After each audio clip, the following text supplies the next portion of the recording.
अस्सलामु अलैकुम वरहमतुल्लाहि वबरकातुहू। नाज़रीन कराम, जैसे कि कुरान करीम अल्लाह तबारक व तआला की ये अज़ीम किताब तजवीदी क़वाइद के साथ हमारे रोज़मर्रा मामूलात के मुताबिक आपको अपडेट करते रहता हूँ। और ये आपके पास मेरी जो है ना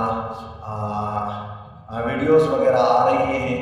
और कुरान करीम सूरह तौबा 10वां पारे तक हम पहुँच गए थे और आज की वीडियो 10वां पारा सूरह तौबा और आयत नंबर 20 से आगे स्टार्ट कर लेते हैं। आए कुरान करीम की तिलावत। अऊज़ु बिल्लाहि मिनश शैतानिर रजीम। बिस्मिल्लाहिर रहमानिर रहीम। युबश्शिरुहुम रब्बुहुम बिरहमतिन मिन्हु व रिदवानिन व जन्नातिन लहुम फीहा नईमुम मुक़ीम खालिदीन फीहा अबदा इन्नल्लाहा इंदहु अज्रुन अज़ीम। या अय्युहल्लज़ीना आमनू ला तत्तखिज़ू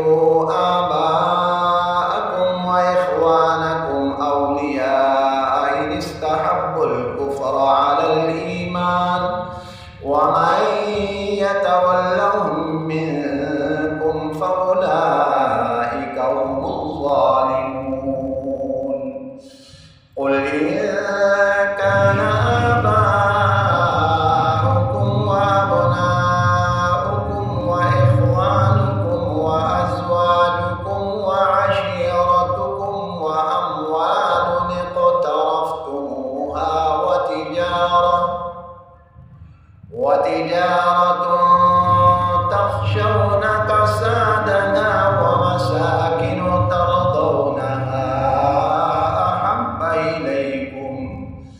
أحب إليكم من الله ورسوله وجهاد في سبيله فتربصوا حتى يأتي الله بأمره والله لا يهدي القوم الفاسقين।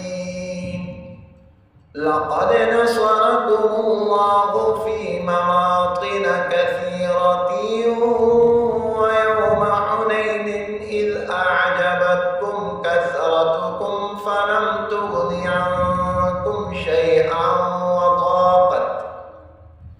وضاقت عليكم الأرض بما رحبت ثم وليتم مدبرين ثم أنزل الله سكينته على رسوله وعلى المؤمنين وأنزل جنودا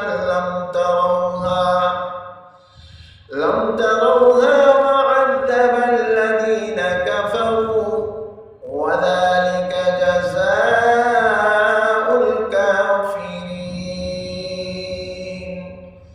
ये आयत नंबर 26 तक मुकम्मल हो गया। नेक्स्ट वीडियो में आपसे मुलाकात होगी। वस्सलामु अलैकुम वरहमतुल्लाहि वबरकातुहू।